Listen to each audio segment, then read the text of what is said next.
The courtroom fell silent. Every single person in the room froze in shock.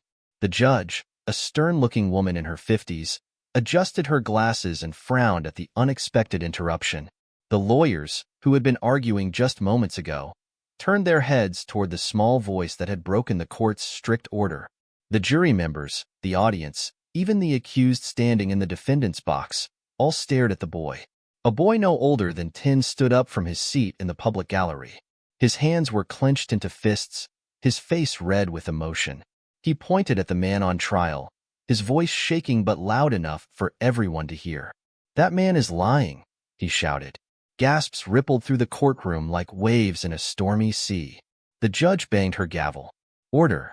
Order in the court!" she demanded. "Who are you? And what do you think you're doing?" The boy took a deep breath. His lips trembled, but he didn't back down. He turned to the judge, his eyes filled with something much stronger than fear: truth. "I know what really happened," he declared, "and I can prove it." The entire courtroom sat in stunned silence. The defendant, a tall man in an expensive suit, wiped sweat from his forehead and gave the boy a nervous glance. The prosecutor leaned forward, suddenly interested. The boy's mother, sitting a few rows behind him, put a hand over her mouth in shock. The judge narrowed her eyes. "Young man, you better have a very good reason for interrupting my court," she said. The boy's chest rose and fell as he steadied his breath. Then, with a determined nod, he stepped forward. "Because," he said, his voice steady now, "I saw what really happened that night." The courtroom erupted into chaos. Just 2 days ago, things had been very different. It had started like any normal evening in the small town of Ridgeway. 10-year-old Daniel Carter had been playing outside with his dog, Max. The summer sun was setting, painting the sky orange and pink. He had been kicking a soccer ball around when he heard it, a loud bang from the direction of old Miller's shop.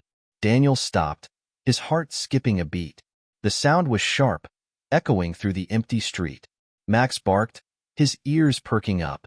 Daniel wasn't the bravest kid in the world, but something told him this wasn't just an ordinary sound. He grabbed Max's leash and tiptoed toward the store, keeping close to the shadows. As he got closer, he saw a man rush out of the shop, stuffing something into his coat. The man glanced around, then took off down the street. Daniel pressed himself against the wall of a nearby building, holding his breath. The man ran past him, close enough that Daniel could see his face. His heart pounded in his chest. He recognized the man. Mr. Jacobs. Mr. Jacobs was one of the richest men in town. He owned 3 businesses and always wore fancy suits. People respected him. They feared him. Daniel watched as Mr. Jacobs disappeared into the darkness. Then, hesitantly, he turned toward the shop. The door was slightly open, swinging gently in the evening breeze. A sick feeling settled in his stomach. He stepped forward. Inside, the shop was a mess. Shelves were knocked over. A cash register lay on the floor, its drawer open and empty. And behind the counter, lying still on the ground, was Mr. Miller. Daniel's breath caught in his throat. Mr. Miller wasn't moving. The next morning, the entire town was talking about it. The police had arrived at the scene, sirens blaring, lights flashing. The news spread like wildfire. Mr. Miller had been attacked, his shop robbed, and they had arrested someone. Daniel's stomach turned when he heard the name. Mr. Thomas. Mr. Thomas was the town's handyman. He fixed doors, pipes, fences, anything that needed fixing. He wasn't rich. He wasn't powerful, but he was kind. He always gave Daniel and the other kids free candy whenever they passed his workshop. "There's no way Mr. Thomas did it," Daniel whispered to himself. But the police had found evidence.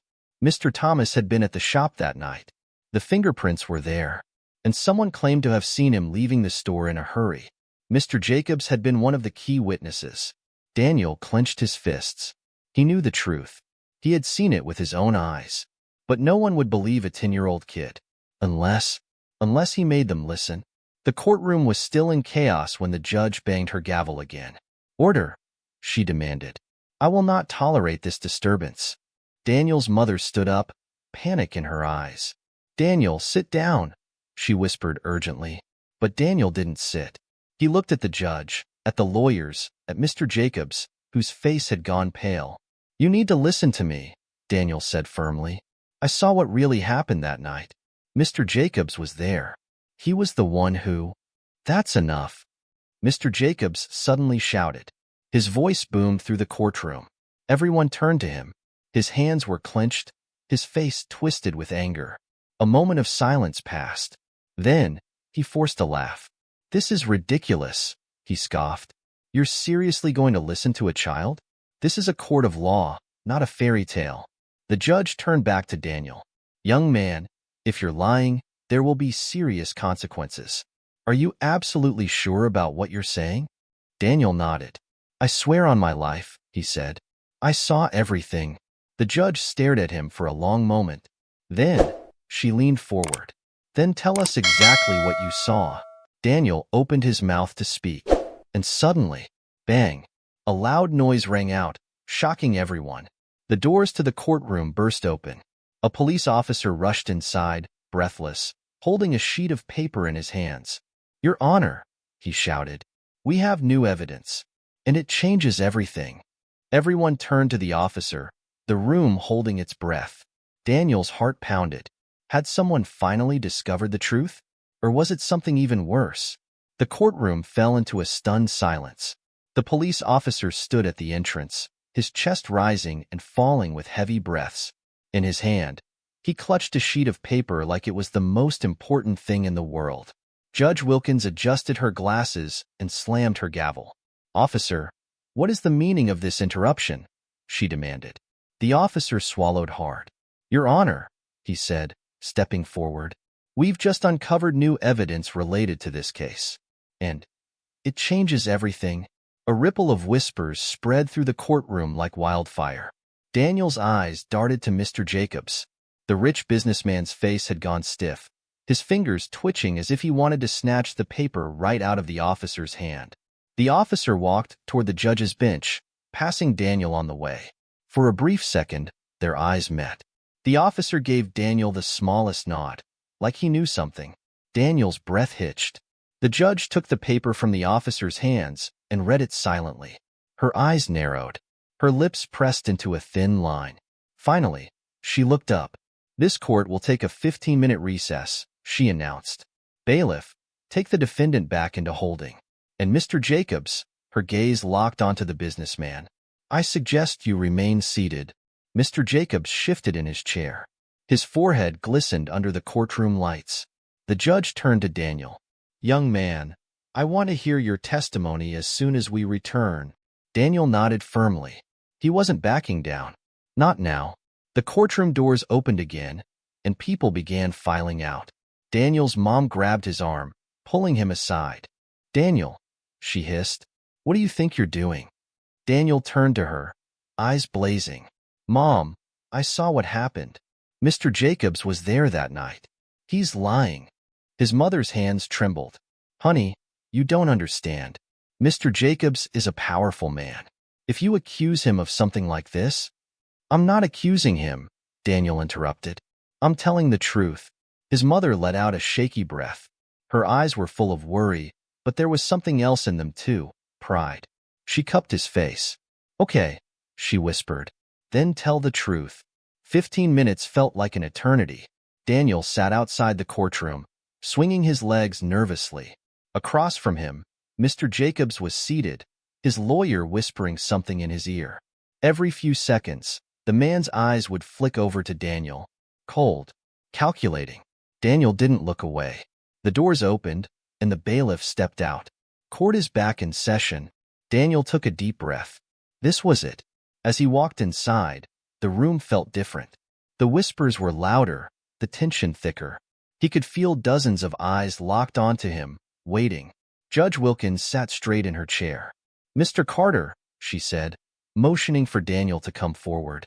Please stand where the court can hear your statement. Daniel's feet carried him to the witness stand. He turned to face the courtroom. His heart pounded against his ribs. Tell us what you saw on the night of the incident, the judge said. Daniel swallowed.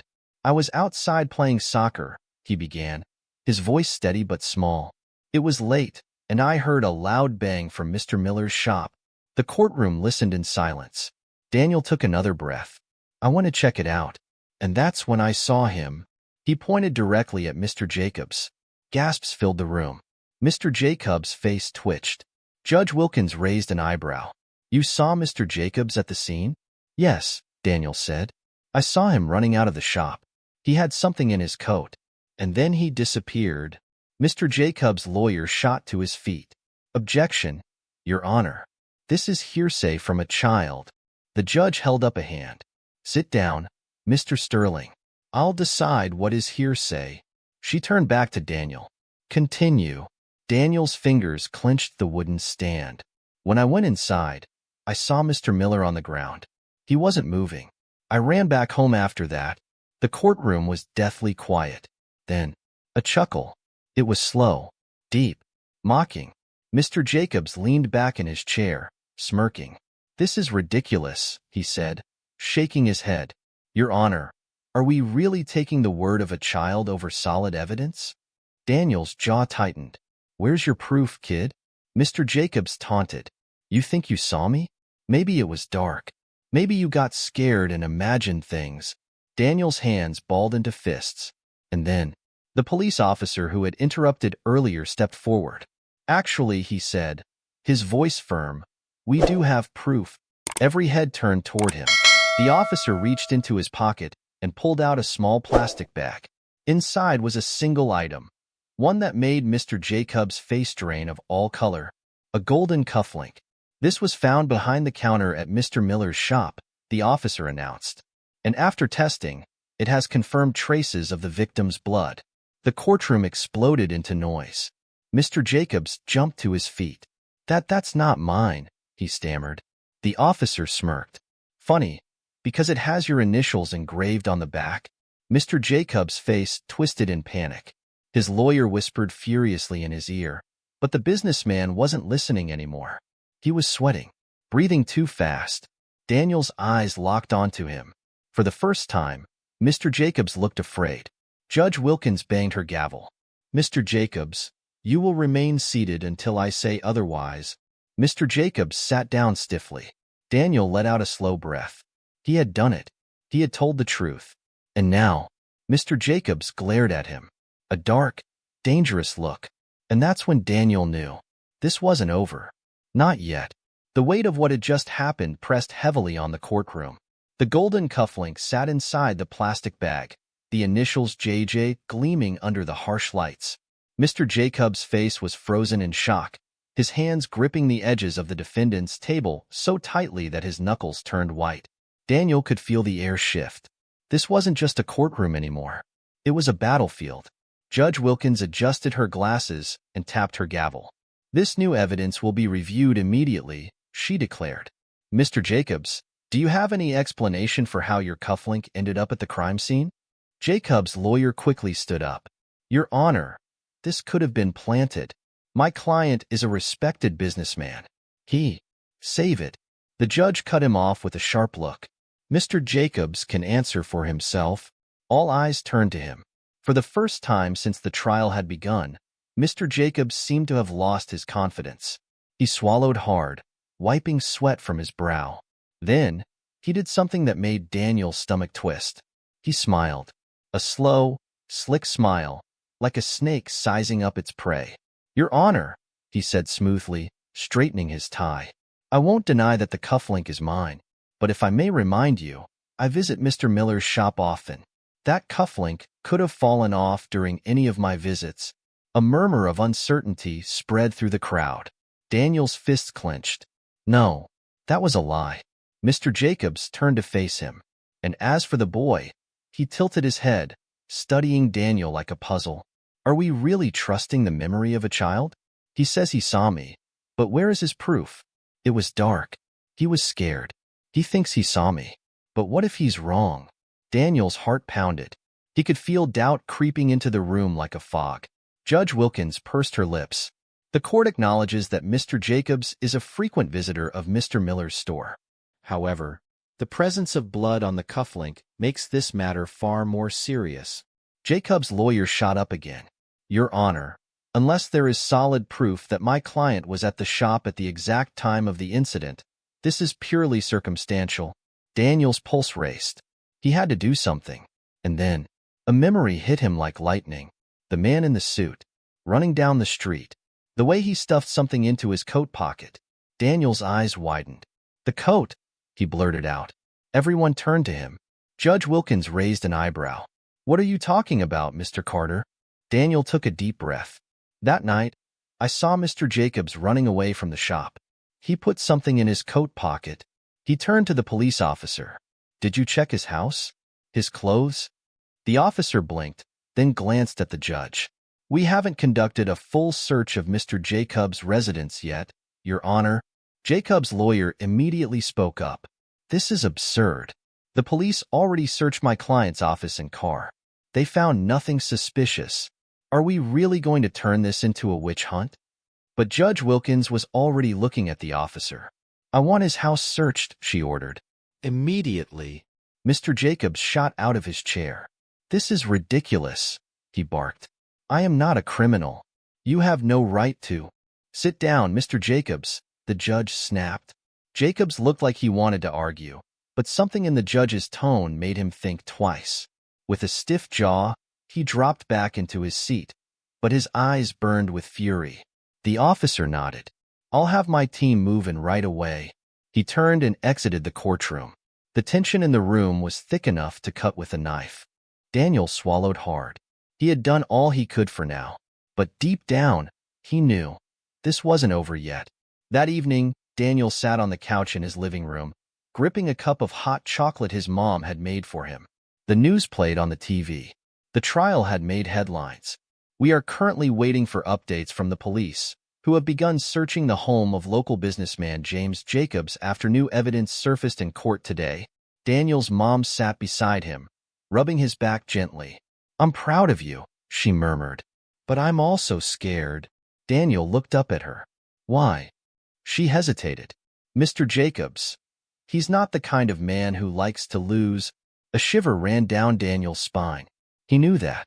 He had seen the way Mr. Jacobs looked at him in court, the way his expression had darkened when things started turning against him. Daniel had stood up for the truth. But what if Mr. Jacobs wasn't finished with him? Late that night, Daniel lay in bed, staring at the ceiling. His mind wouldn't stop racing. What if the police didn't find anything? What if Mr. Jacobs found a way to wriggle out of this? Or worse, what if he came after him? Daniel pulled the covers up to his chin. His heart pounded. He was being silly, right? Thud. Daniel's breath caught. A noise. Outside his window. His room was on the second floor, but he had a tree right next to it. A tree that someone could climb if they really wanted to. Slowly, Daniel sat up. His pulse hammered against his ribs. Thud. The noise came again. Daniel's fingers tightened around his blanket. Was it just the wind? An animal? Or was someone out there? Carefully, he crept toward the window. His heart pounded in his ears. He reached out, his fingers shaking, and pulled the curtain aside. And then, his blood ran cold. Outside, half hidden in the shadows of the tree, a dark figure stood staring up at his window. Watching him, Daniel's breath hitched. The figure took a slow step forward. And then, a whisper, so soft, it barely reached his ears. "You should have kept your mouth shut, kid." Daniel's entire body went rigid. A deep, awful fear curled in his chest. This wasn't just a court case anymore. This was something much worse. And now, he was in danger. Daniel couldn't move. His breath caught in his throat as he stared out the window at the shadowy figure below. The man stood motionless, his face hidden by the darkness, but his presence sent icy dread creeping down Daniel's spine. "You should have kept your mouth shut, kid." The words replayed in Daniel's mind, thick with quiet menace. His fingers gripped the window ledge so tightly they ached. Then, the figure took a step closer. Daniel's heart slammed against his ribs. "Run." The thought screamed in his head, but his legs wouldn't obey. Then, as if snapping from a trance, Daniel spun away from the window, nearly tripping over his own feet. He dashed to his bedroom door and flung it open, his breath coming in quick, panicked gasps. "Mom!" he choked out. "Mom!" His mother's footsteps pounded down the hall. She burst into the room, her eyes wide with alarm. "Daniel, what is it?" Daniel spun back toward the window, his heart still racing. There was someone outside, he gasped, pointing with a shaking hand. His mother rushed to the window and yanked back the curtain. The yard below was empty. The tree swayed gently in the breeze. The streetlights cast long shadows over the pavement. There was no sign of anyone. His mother turned back to him, concern etched on her face. Daniel, are you sure? It's late. Maybe you had a bad dream. Daniel shook his head frantically. No. He was right there. He was looking at me, he said. His voice faltered. His mother knelt in front of him, placing firm hands on his shoulders. What did he say? Daniel swallowed hard. His whole body was trembling. He told me. I should have kept my mouth shut. His mother's face paled. For a long moment, she said nothing. Then, she stood abruptly and strode to the window, locking it. She pulled the curtains tightly shut and turned back to Daniel. Get your shoes on, she said, her voice tense. Daniel blinked. What? We're going to the police station. Daniel nodded, fumbling with his sneakers. He didn't argue. He didn't want to be in this house any longer. His mother grabbed her purse, then placed a firm hand on Daniel's back as they hurried downstairs.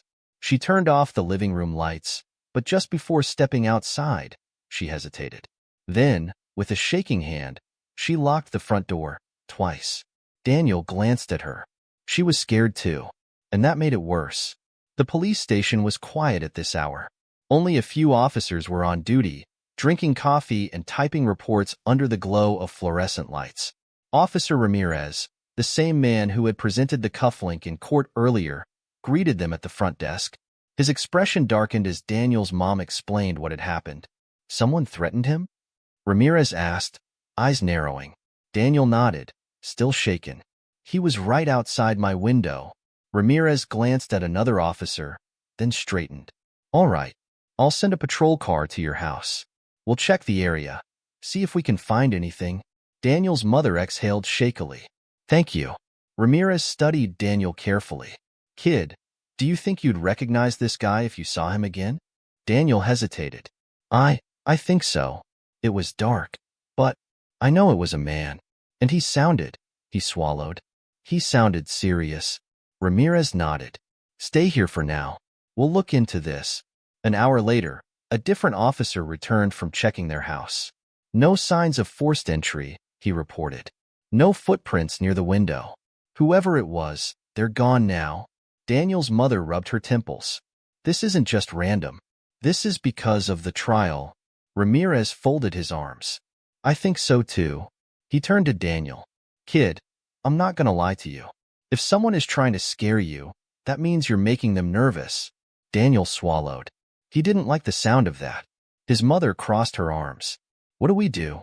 Ramirez exhaled. For now, I suggest staying somewhere else tonight. A friend's house, maybe. Just to be safe. Daniel's mother nodded. We can stay with my sister. Ramirez gave her a reassuring nod. Good call. And if anything else happens, let us know immediately. Daniel and his mother left the station, but as they walked to the car, a chilling thought settled in Daniel's mind. Someone was trying to silence him, and that meant whoever hurt Mr. Miller still wasn't done. That night, Daniel lay in his cousin's room, staring at the ceiling. His aunt had set up a spare mattress on the floor for him. His mother slept in the guest room down the hall. It should have felt safe here, but it didn't. He kept thinking about Mr. Jacobs, the way he had smirked in court, so sure of himself, the way his face had changed when the evidence turned against him. And now someone had come to his house. Was it Mr. Jacobs himself? Or was it someone working for him? Daniel turned on his side, trying to push the thoughts away. He needed sleep. His mind was playing tricks on him. He forced his eyes shut, and that's when he heard it. Thump. His heart nearly stopped. The noise came from outside. He held his breath. Thump. There it was again. A slow, steady knock against the window. His mouth went dry. Slowly, painfully slowly, he turned his head toward the window. The curtains were drawn, but he could see the faint outline of a shadow on the other side. Someone was out there. And then, a whisper, barely audible, but it sent ice down his spine. I see you. Daniel's breath hitched. His hands gripped the blanket so hard that his knuckles turned white. And then, The window lock clicked. His entire body turned to stone. The lock. Hadn't his cousin locked it before they went to bed?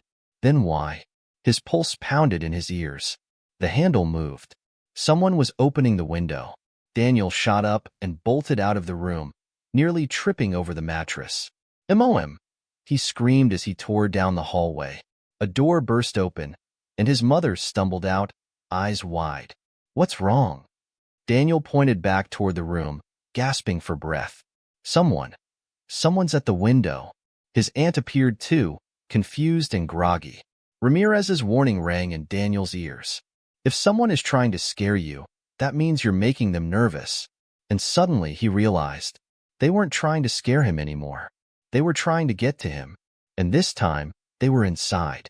Daniel's heart hammered against his ribs as he pointed back toward the room. "There's someone at the window. They're trying to get in." His mother and aunt exchanged alarmed glances. His aunt, still in her nightgown, rushed toward the room, but Daniel's mother grabbed her arm. "Wait," she whispered harshly. "If someone's in there, we need to call the police first." His aunt's face paled. "The phone. It's downstairs." Daniel's breathing came in short gasps. His legs felt like jelly, but his mind was screaming at him to move. "I'll get it," his mother said, reaching for the door handle. Then, a creak. From inside the room, Daniel's stomach twisted. Whoever had been at the window was inside now. His mother froze. The hallway light flickered, casting long shadows across the wooden floor. For a moment, there was nothing but silence. Then, a soft footstep. His mother's grip tightened on his wrist. "Run," she whispered. Daniel didn't hesitate. He sprinted down the hall as fast as his legs could carry him, his mother and aunt right behind him. They practically flew down the stairs, Daniel's bare feet barely touching the ground. As they reached the bottom, his mother lunged for the phone on the kitchen counter, her hands trembling as she dialed. Daniel whipped around, his chest heaving. He could still hear faint creaks from upstairs. The intruder was moving, and they weren't leaving. 911. "What's your emergency?" Daniel's mother's voice shook as she spoke. "Someone broke into my sister's house. We're inside. My son saw them trying to open his window." The operator's voice remained calm. "Ma'am, are you in a safe location?" "No," she whispered. "We're still inside. We don't know where they are. We're dispatching officers to your location. Stay quiet and find a place to hide." Daniel's mom nodded, even though the operator couldn't see her. His aunt gripped her arm. "The pantry," she whispered. Daniel's mother hesitated for only a second before nodding. His aunt opened the small pantry door near the kitchen, and they all squeezed inside, shutting it behind them. The space was small, lined with shelves filled with cereal boxes, pasta, and jars of pickles. It smelled of cinnamon and dust. Daniel could hear his own heartbeat in his ears. His mother kept the phone pressed to her ear. "How long until they get here?" she whispered. "Stay on the line, ma'am. Officers are 4 minutes away." For minutes. For minutes felt like forever. Then, a new sound. The creak of a stair. Daniel clenched his fists. The intruder was coming downstairs. His mother pressed a hand over his mouth, as if sensing the small gasp that almost escaped his lips. Daniel squeezed his eyes shut. "Please go away. Please go away." Footsteps moved slowly across the living room. Deliberate. Careful. Whoever it was, they were looking for something. Or someone. A drawer slid open. The clink of utensils. Then, the soft snick of a blade being pulled from its sheath. Daniel's breath caught. They had a knife. His mother gripped his hand so tightly it hurt. The intruder moved toward the kitchen. The pantry door had no lock. If they checked inside, Daniel's fingers brushed against a glass jar on the shelf. A terrible idea formed in his mind. It was risky, stupid, even. But if they stayed hidden and the intruder found them, they'd be trapped. Daniel sucked in a quiet breath. And then, he threw the jar. It crashed onto the floor just outside the pantry, shattering into a million tiny shards. Instantly, the footsteps stopped. Silence. Daniel's heart slammed against his ribs. Then, a rush of movement. The intruder spun around toward the noise. And at that exact moment, red and blue lights flashed outside the window. Tires screeched against the pavement. A booming voice cut through the night. "This is the police. Come out with your hands up." Daniel exhaled a shaky breath as relief flooded his body. The intruder cursed under their breath. Heavy footsteps pounded toward the back of the house. Then, a crash. A door bursting open. More shouts from outside. Daniel's mother let out a breath of her own. "They're here." A few seconds later, a loud thud echoed from the backyard, followed by a struggle and a final yell. "Got him!" The front door burst open, and 2 officers stormed in, guns drawn. Daniel's mother threw open the pantry door, grabbing him as they stepped out. Officer Ramirez stood in the doorway, looking both concerned and furious. "Are you okay?" he demanded. Daniel's mother nodded shakily. "Yes, we're okay." Ramirez's radio crackled. "Suspect in custody." "Repeat, suspect in custody." Daniel swallowed, his throat dry. "Who was it?" Ramirez's jaw tightened. Then he stepped aside, revealing the man being dragged by 2 officers in handcuffs. Daniel's breath caught in his throat. He recognized him. It wasn't Mr. Jacobs, but it was someone who worked for him, one of his bodyguards. The man's nose was bleeding from the scuffle, his lip curled in frustration. But when his eyes landed on Daniel, he smirked. Daniel's stomach churned. This wasn't random. Mr. Jacobs had sent him, and that meant one thing. Mr. Jacobs wasn't just trying to win the trial. He was willing to eliminate anything or anyone who got in his way, and Daniel was at the top of that list. The police station was colder than Daniel remembered. The fluorescent lights buzzed overhead, casting a pale glow over the room. He sat on a chair next to his mother, wrapped in a blanket an officer had given him, but he still felt cold. Cold from fear. Cold from knowing that someone had tried to get to him. Officer Ramirez stood in front of them, arms crossed, his expression grim. "The man we arrested is named Tony Briggs. He's got a record: assault, intimidation, illegal dealings. He's been working as security for Mr. Jacobs for the last 5 years. Daniel's mother inhaled sharply. "So you're saying—" "He was sent," Ramirez confirmed. "We searched his pockets. He had a burner phone. Guess who was the last person to call him?" Daniel already knew the answer before Ramirez said it. "James Jacobs." His mother's hands curled into fists. "That man sent someone after my child." Ramirez nodded grimly. "We're looking through Tony's phone right now, but my guess? Jacobs told him to scare the kid into staying quiet. Maybe even worse." Daniel's stomach twisted. He had known that Jacobs was dangerous, but now there was no denying it. The man wasn't just lying in court. He wasn't just protecting himself. He was playing dirty. His mother straightened in her chair. "You need to arrest him," she demanded. Ramirez sighed. "We don't have enough yet." Daniel's head snapped up. "What?" Ramirez raised a hand. "Listen, we have proof that Tony was in your house. We can charge him with breaking and entering, maybe even attempted harm. But Jacobs? He's careful. He didn't text Tony anything. He didn't leave a trail. Right now, it's our word against his." Daniel's mother clenched her jaw. "But if you know he's behind this—" "We do know," Ramirez said. "But knowing it and proving it in court are 2 different things."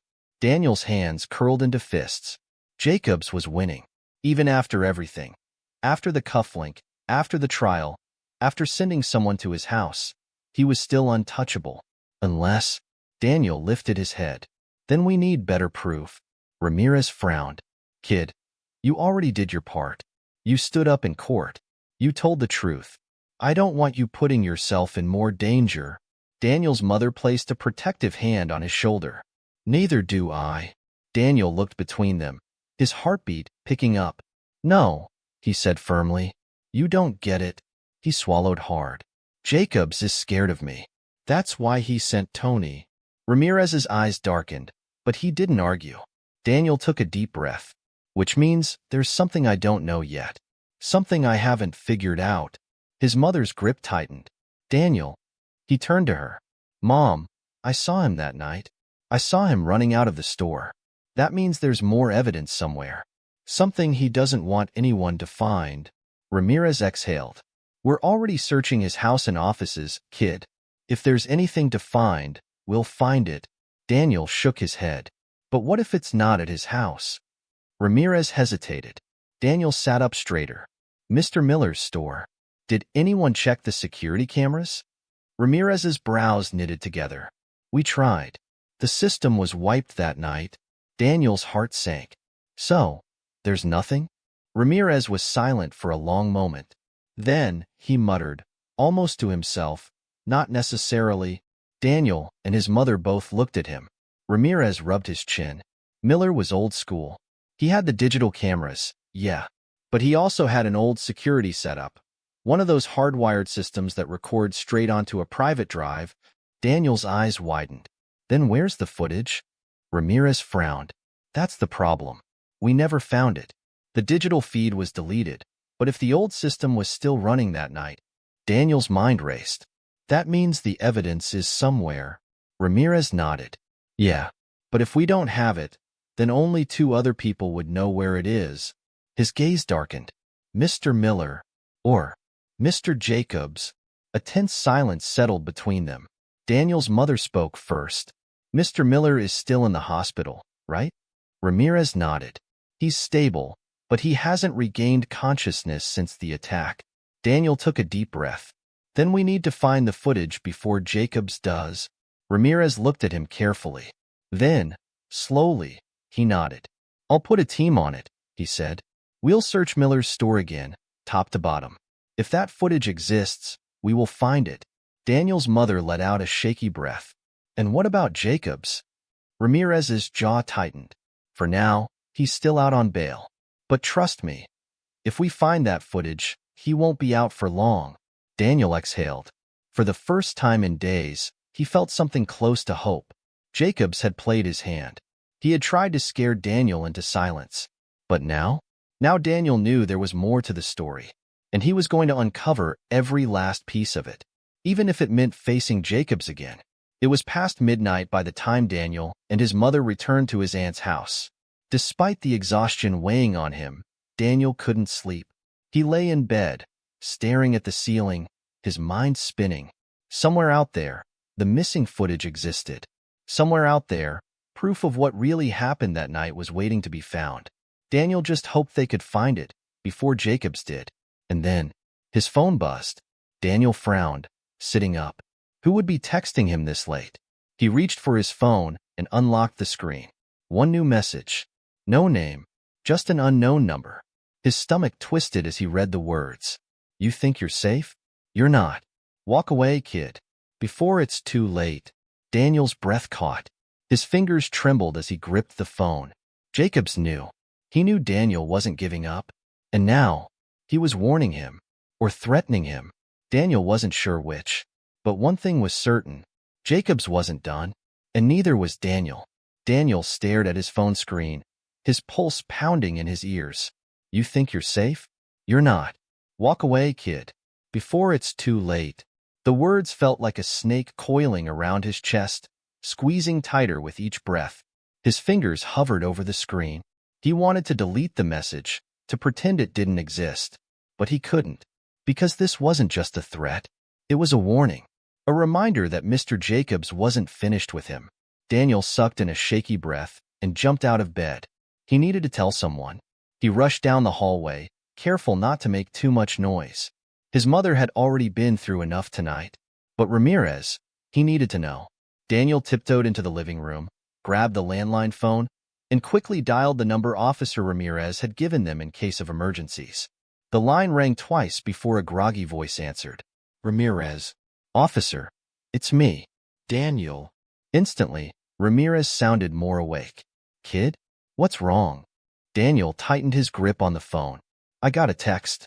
From an unknown number. There was silence on the other end. Then, what did it say? Daniel hesitated. That I'm not safe. That I should walk away before it's too late. A sharp inhale. Then Ramirez's tone hardened. Listen to me, kid. Do not respond to that message. Do not delete it. I'm coming over right now. Daniel swallowed hard. Okay. Ramirez hung up, and Daniel placed the phone back down. He turned toward the dark hallway, his body stiff with unease. The night was quiet. Too quiet. He had the eerie feeling that someone, somewhere, was watching him. 15 minutes later, the faint glow of headlights illuminated the front window. A knock came at the door. Daniel's mother stirred from the guest room, appearing groggy but concerned. "Daniel? What's going on?" Before he could answer, Officer Ramirez's voice cut through the night. "It's me. Open up." Daniel's mom rushed to the door, unlocking it. Ramirez stepped inside, his police badge glinting under the dim light. He looked tired, but his sharp eyes were scanning the room for any signs of danger. "Let me see the message," he said. Daniel handed him the phone. Ramirez studied the screen for a long moment. His jaw tightened. "This is bad," he muttered. Daniel's mother crossed her arms. "This is bad? What about a man breaking into our house?" Ramirez sighed. "That was bad. But this," he turned the phone so they could see. "This means Jacobs knows we're still digging." Daniel swallowed. "Which means we're close to finding something." Ramirez nodded. "Exactly." Daniel's mother ran a hand through her hair, clearly exhausted. "What do we do now?" Ramirez's expression darkened. "We trace the number. We find out who sent this message. And we move fast." By the next morning, the search for the missing security footage had intensified. Ramirez and his team went back to Mr. Miller's store, checking every inch of the place. But the security drive was nowhere to be found. Daniel sat in the police station later that afternoon, watching the officers work. His mother had refused to let him out of her sight, so she sat nearby, talking to Ramirez about their next move. Daniel's eyes drifted toward the evidence board, where photos from the crime scene were pinned. Mr. Miller's shop, the shattered glass, the overturned shelves. His mind replayed the scene from that night. The way Jacobs had run out, stuffing something into his coat. His coat. Daniel sat up straight. "Ramirez," he called. The officer turned toward him. "What is it?" Daniel pointed at the board. "Jacobs took something with him that night." Ramirez frowned. "What do you mean?" Daniel's heart pounded as he pieced it together. "I saw him leaving the shop. He was shoving something into his coat. What if that wasn't money?" Ramirez's eyes widened. What if he took the security footage with him? A heavy silence filled the room. Then Ramirez swore under his breath. "If that's true, then Jacobs has had it this whole time." Daniel's mother exhaled sharply. "And he's been covering his tracks ever since." Ramirez grabbed his radio. "Get me everything we have on Jacobs' current whereabouts. We need a search warrant now." Daniel's heart pounded. They had been searching in the wrong place. The missing footage wasn't at Mr. Miller's store. It had been in Jacobs' possession all along, and if they didn't find it soon, Jacobs might destroy it forever. That evening, Daniel sat with his mother in the back of an unmarked police car as it pulled up a block away from Jacobs' estate. The house was massive, more of a mansion than a home, surrounded by high fences and security cameras. "This isn't going to be easy," Ramirez muttered from the driver's seat. Daniel watched as two more undercover cars pulled up. Officers stepped out, moving quickly toward the entrance. A loud knock echoed through the night. "James Jacobs," Ramirez called out. "We have a search warrant. Open the door." Silence. Then, a rustling sound. Ramirez cursed. "He's running." Officers kicked the door open and stormed inside. Daniel's heart pounded. He wanted to go in too, but his mother grabbed his wrist. "Stay here," she ordered. Daniel clenched his fists as he watched the officers disappear inside. A minute passed, then another. Then, a voice crackled over Ramirez's radio. "We found something." Ramirez grabbed the radio. "What is it?" Static. Then, "The footage. We have it." Daniel's breath caught. "The evidence. The proof. They had it." Then, another voice on the radio. "Urgent. Sir, we have a problem." Ramirez stiffened. "What kind of problem?" A pause. Then the officer's voice came through, sharp as a knife. "Jacobs isn't here." Daniel's blood turned to ice. Jacobs had escaped. Ramirez's expression darkened. "Everyone, be on alert. Jacobs is on the run. He knows we have the footage." Daniel's mind raced. Jacobs was desperate, and desperate people did dangerous things. Then, as if to confirm his worst fears, Daniel's phone buzzed. One new message. His fingers shook as he opened it. "You took everything from me, kid. Now it's my turn." Daniel's chest tightened. Jacobs was out there. And now, he was coming for him. Daniel's fingers trembled as he stared at the message. You took everything from me, kid. Now it's my turn. His breath caught. His mind screamed at him to tell someone, but before he could react, Ramirez's radio crackled with urgency. Suspect is on the move. We have reports of Jacobs leaving Ridgeway heading east on Highway 22. Officers are in pursuit. Daniel's mother gripped his wrist tightly. They need to catch him. They have to. Ramirez's face was hard as stone. They will, he muttered. But Daniel wasn't so sure. Jacobs had planned everything so far. He had covered his tracks. He had used his money and influence to keep himself safe. He wouldn't go down without a fight. And now he was on the run. Daniel's eyes flicked back to his phone, his pulse racing. This message wasn't just a threat. Jacobs had nothing left to lose. And that made him the most dangerous man alive. For the next 2 hours, the police scrambled to track Jacobs down. Officers had set up roadblocks. Helicopters were scanning the highways.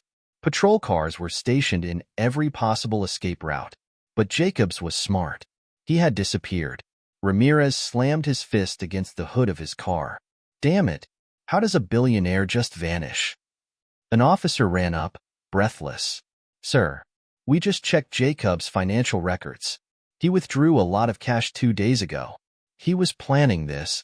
Daniel's stomach twisted. Of course. Jacobs had always been a step ahead. Daniel turned to Ramirez. What if he's not leaving town? Ramirez frowned. What do you mean? Daniel's mind raced. Think about it. If Jacobs wanted to disappear forever, he'd need fake passports, a private jet, stuff that takes time to arrange. He swallowed. But this message, it means he's not running away. Ramirez's expression darkened. You're saying? Daniel nodded. He's coming for me. Silence. Then, a shout from an officer. Sir, we have an abandoned vehicle near West Creek Road. It's Jacobs' car. Ramirez's jaw clenched. That's barely 2 miles from here. Daniel's mother paled. He's close. Daniel's blood ran cold. Jacobs wasn't trying to escape. He was hunting him. The next few hours were a blur of tension. The police moved Daniel and his mother to a safer location. An officer's house deep in the suburbs. A safe house. But Daniel didn't feel safe. He sat on the couch, staring at the front door, half expecting it to burst open at any moment. His mother paced restlessly, chewing her nails. Ramirez was on the phone, barking orders. Lock down every street in and out of this area. I want officers patrolling the perimeter. No one in or out without clearance. Daniel clenched his fists. Jacobs was out there, waiting, watching, and then, a sudden crash from outside. Daniel's mother froze. Ramirez snapped to attention, reaching for his gun. Stay here. He moved toward the window, slowly peering through the blinds. Daniel held his breath. The night was still, too still. Then, the front porch light flickered. Daniel's pulse spiked. The motion sensor. Someone was out there. Ramirez pulled his gun. Get back. Now. Daniel's mother grabbed his arm, pulling him behind the couch. The silence stretched unbearably. Then, a knock. Slow, deliberate. Daniel's breath hitched. Ramirez didn't move. Another knock. Then, a voice. Low, cold, mocking. Come on out, kid. Daniel's heart nearly stopped. It was him, Jacobs, standing right outside. Ramirez raised his gun, signaling for them to stay down. Another knock. I know you're in there, Daniel. A pause. Then, you took everything from me.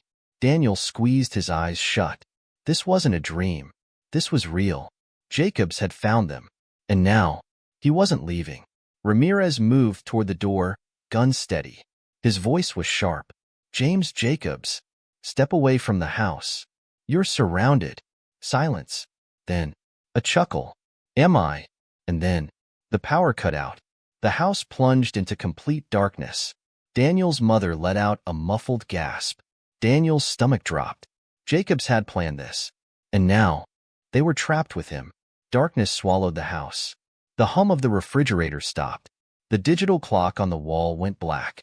Even the streetlights outside flickered off. Daniel's breath came in sharp, shallow gasps. Jacobs had cut the power. Ramirez cursed under his breath, gripping his gun tightly. "Stay down," he whispered.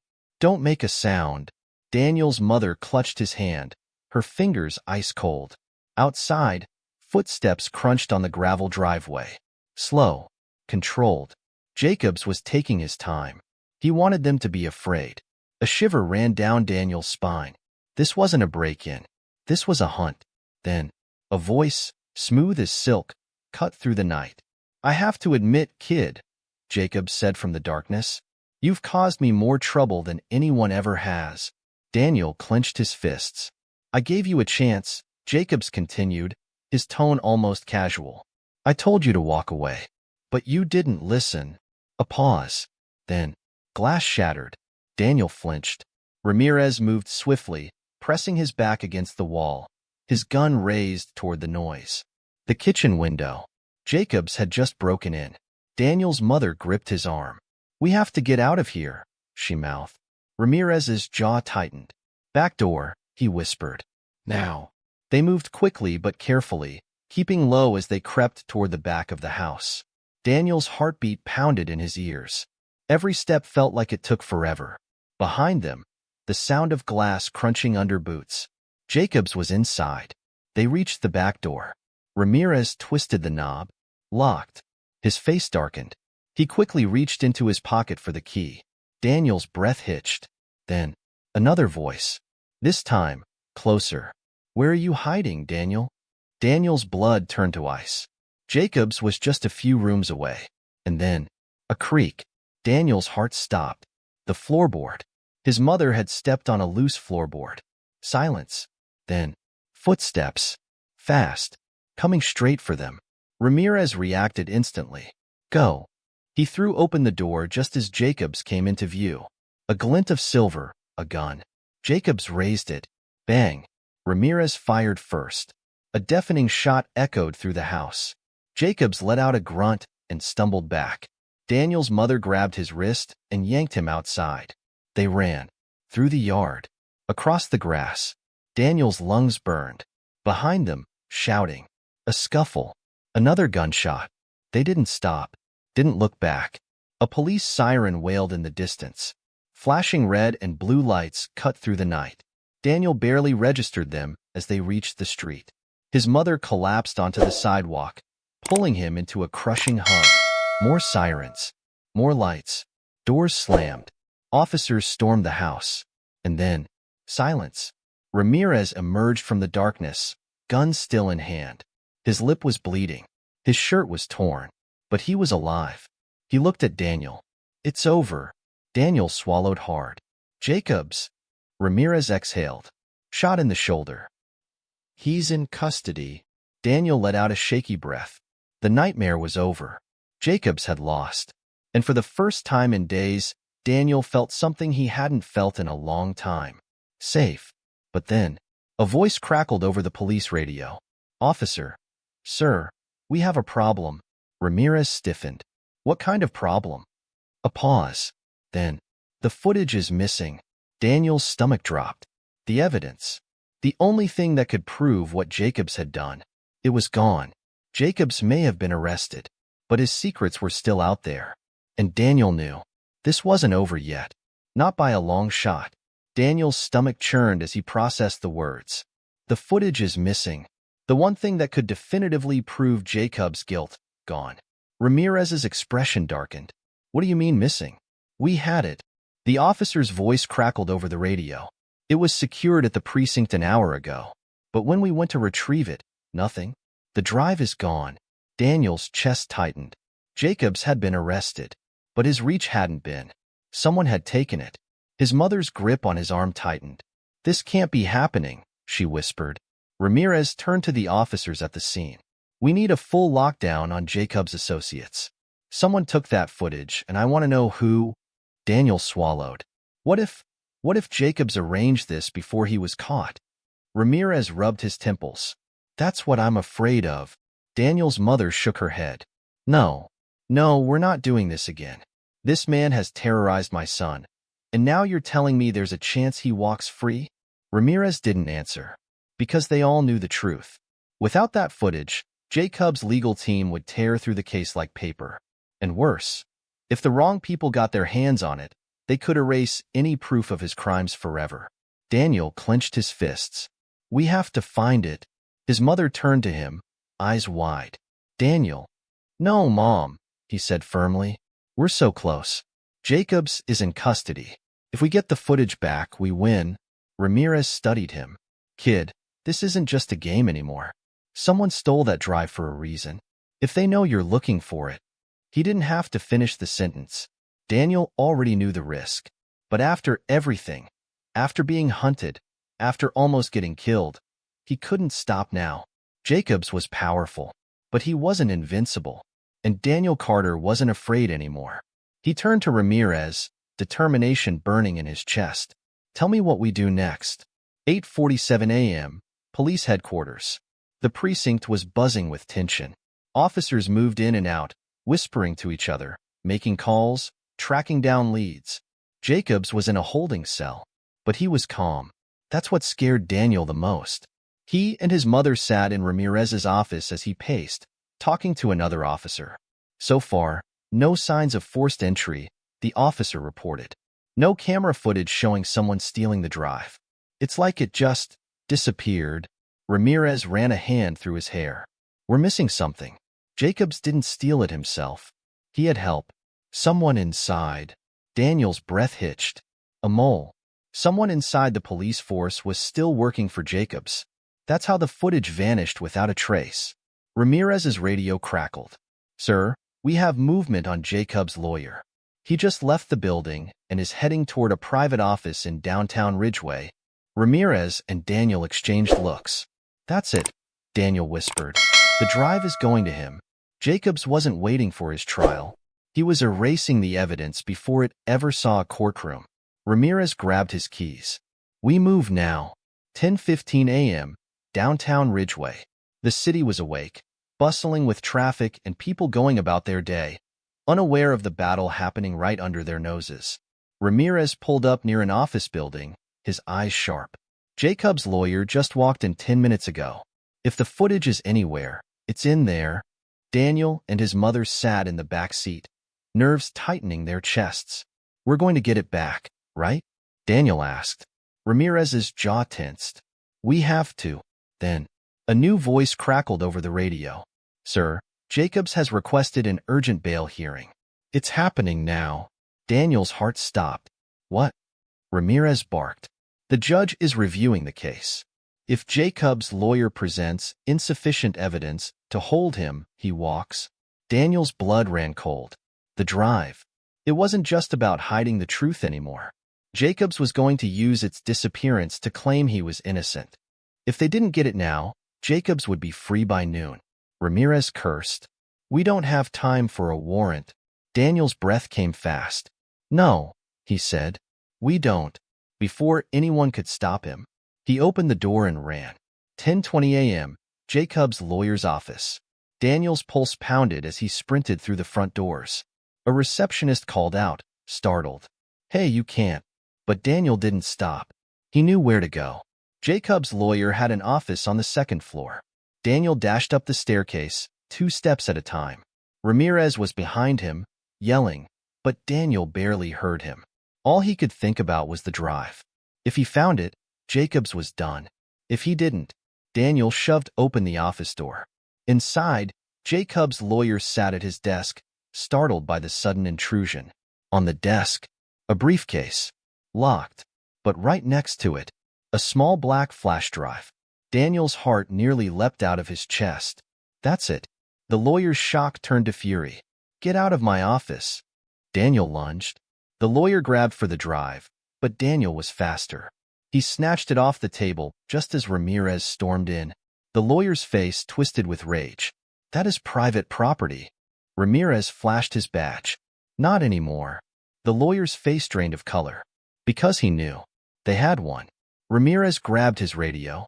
We have it. Repeat, we have the drive. Daniel let out a shaky breath. It was over. For real this time.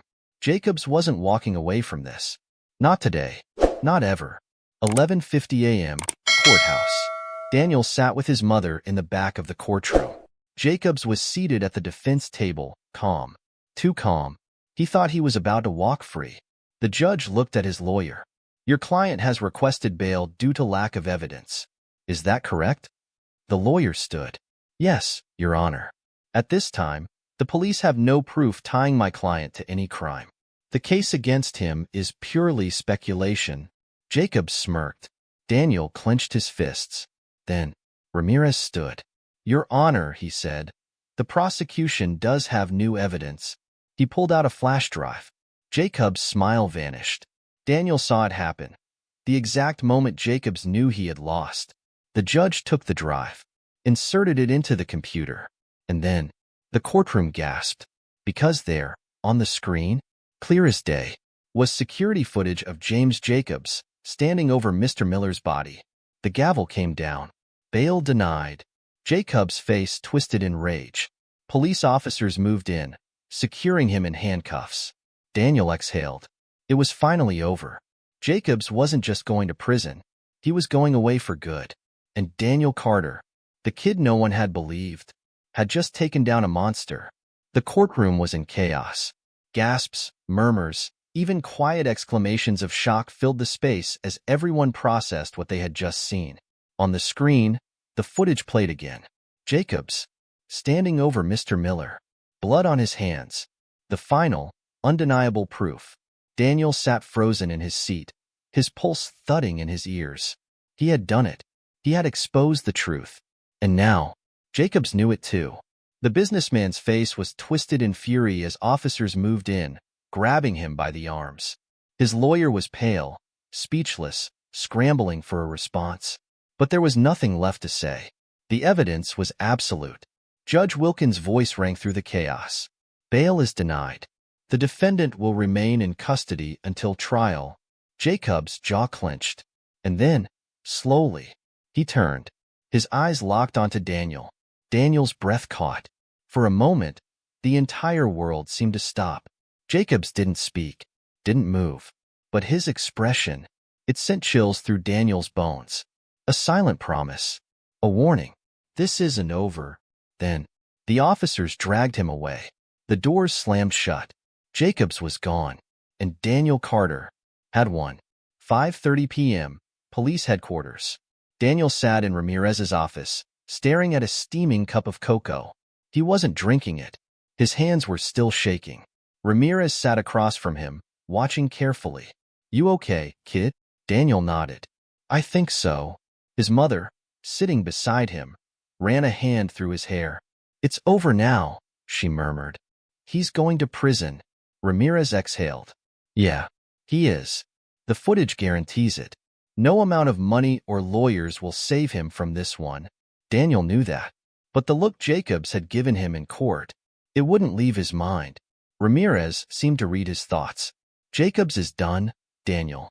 Even if he somehow finds a way to fight this case, he's not walking free anytime soon. Daniel swallowed hard. But what if he has more people? People like Tony? His mother stiffened. Ramirez leaned forward. Listen to me, kid. Jacob's entire empire is collapsing. His money is frozen. His connections are fleeing. Nobody wants to go down with him. He smirked.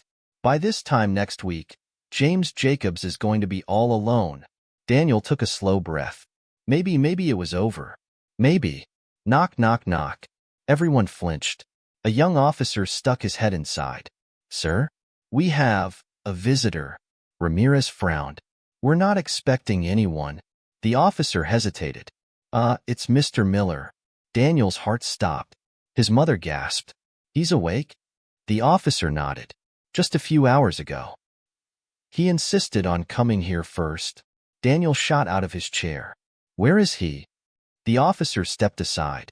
And then, a frail, familiar figure stepped into the room. Mr. Miller. His face was pale, his movements slow, but his eyes were sharp. Daniel's breath caught. He was alive. For a long moment, neither of them spoke. Then, Mr. Miller smiled and opened his arms.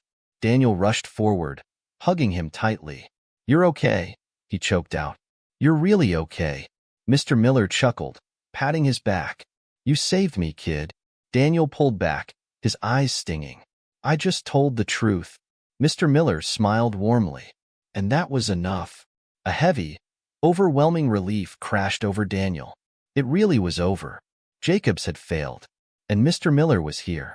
Daniel wiped his eyes. You have to tell me what happened. What do you remember? Mr. Miller's smile faded. He exhaled. Everything. Daniel tensed. Jacobs, he attacked you, didn't he? Mr. Miller nodded. He came in demanding money. I told him no.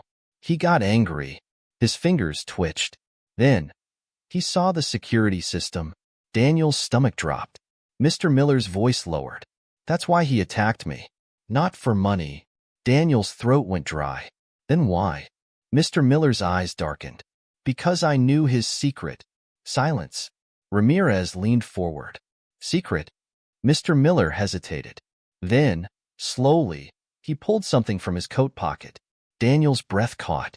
A second flash drive. His mother gasped. Ramirez's eyes widened. Wait, Daniel started. Is that more footage? Mr. Miller nodded. Jacobs thought he erased everything. A slow, eerie chill settled over the room. Ramirez carefully took the drive, his hands unusually steady. What's on here? Mr. Miller's voice was flat. Something in it made Daniel's skin prickle.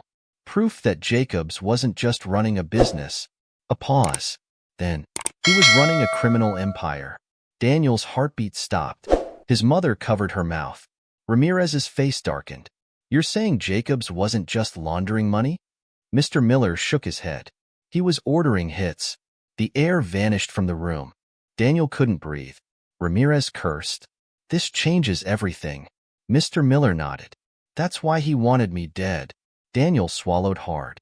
Jacobs wasn't just a liar. He was a murderer. And now, they had proof. Ramirez turned to his officers, his voice urgent. Get me a computer. Now. Daniel clenched his fists. Jacobs thought he had lost today. But tomorrow? Tomorrow he was going to prison for life. Maybe even worse. Daniel inhaled deeply, steeling himself. One final battle. One final truth. And then, Jacobs would be finished. For good. The room was dead silent. Daniel could hear his own heartbeat pounding in his ears as Ramirez plugged the second flash drive into the computer. The screen flickered. A folder popped up. Security footage, backroom. Ramirez exchanged a tense glance with Mr. Miller before double-clicking the file. Daniel's breath hitched as the video began to play. At first, it looked like any other security footage. The back storage room of Mr. Miller's shop. Shelves stacked with boxes. A dim overhead light. Then, the door swung open, and Jacobs walked in. Daniel's hands clenched into fists. But Jacobs wasn't alone. Another man followed behind him, a man Daniel didn't recognize. Tall, bald, a scar down the side of his face. He looked dangerous, deadly. Jacobs paced the room, furious. His voice was clear. How did this happen? The scarred man crossed his arms. The deal went sideways. The shipment never arrived. Jacobs ran a hand through his hair, his anger simmering. I don't care about excuses. We need to send a message. The man shrugged. We already took care of one problem. The rest will fall in line. Daniel's blood ran cold. Ramirez leaned forward. Pause that. The video froze. He pointed at the screen. What does he mean? We already took care of one problem. Mr. Miller's face darkened. I think he's talking about me. Daniel's stomach twisted. His mother exhaled sharply. Jacobs wasn't just trying to cover up the robbery. Ramirez's jaw tightened. He was running something else. Something bigger. Daniel looked back at the video. He unpaused it. Jacobs turned toward the scarred man. His next words sent an icy chill through Daniel's bones. If Miller talks, he dies. And if anyone else tries to cross me, he smirked. Make them disappear. Daniel's chest tightened. Ramirez slammed his fist on the desk. That's a confession. Right there. Mr. Miller nodded grimly. Jacobs didn't just attack me. He was silencing people. Ramirez turned to his officers. We need a full investigation into Jacobs' business dealings. I want records pulled. Missing persons reports. We're about to tear his entire operation apart. Daniel exhaled. This was bigger than they ever imagined. Jacobs wasn't just stealing money. He was eliminating people. And now, he was caught. 2 p.m., courtroom. Jacobs sat in handcuffs, his face twisted in barely restrained fury. His lawyer whispered urgently in his ear, but it didn't matter. Not anymore. Because this time, they had everything. The judge reviewed the footage carefully, her face growing colder with each passing second. Then, she turned to Jacobs. "James Jacobs," she said, her voice ringing through the courtroom. "You are hereby charged with conspiracy to commit murder, obstruction of justice, and multiple counts of criminal misconduct." Daniel's stomach flipped. They did it. The room erupted into murmurs. Jacobs' empire had officially fallen. The judge continued, her voice like stone. "Due to the severity of these crimes, bail is denied. You will remain in custody until trial." Jacobs' face turned red. His mask finally cracked. And then, he snapped his head toward Daniel. His eyes burned with hatred. But this time, Daniel didn't flinch. He met Jacobs' glare head-on. And for the first time, Jacobs looked afraid. The gavel slammed down. Court is adjourned. Jacobs was dragged away. And just like that, it was over. 4 p.m., outside the courthouse. The sun was shining. For the first time in days, Daniel breathed freely. His mother pulled him into a tight hug. "It's done," she whispered. "You did it." Daniel swallowed hard. "We did it." Ramirez stepped up, a rare smile on his face. "Not bad, kid." Daniel grinned. "I learned from the best." Mr. Miller chuckled, shaking his head. "I always knew you had something special in you, Daniel." Daniel looked at them all, the people who had stood by him, who had believed in him. A week ago, he had been just a kid, someone no one took seriously. Now, he had taken down a criminal empire, and he had proven that the truth always wins. Ramirez clapped him on the shoulder. "Come on, I owe you all dinner." Daniel laughed. For the first time in what felt like forever, he felt safe. And he knew, no matter what came next, he would be ready.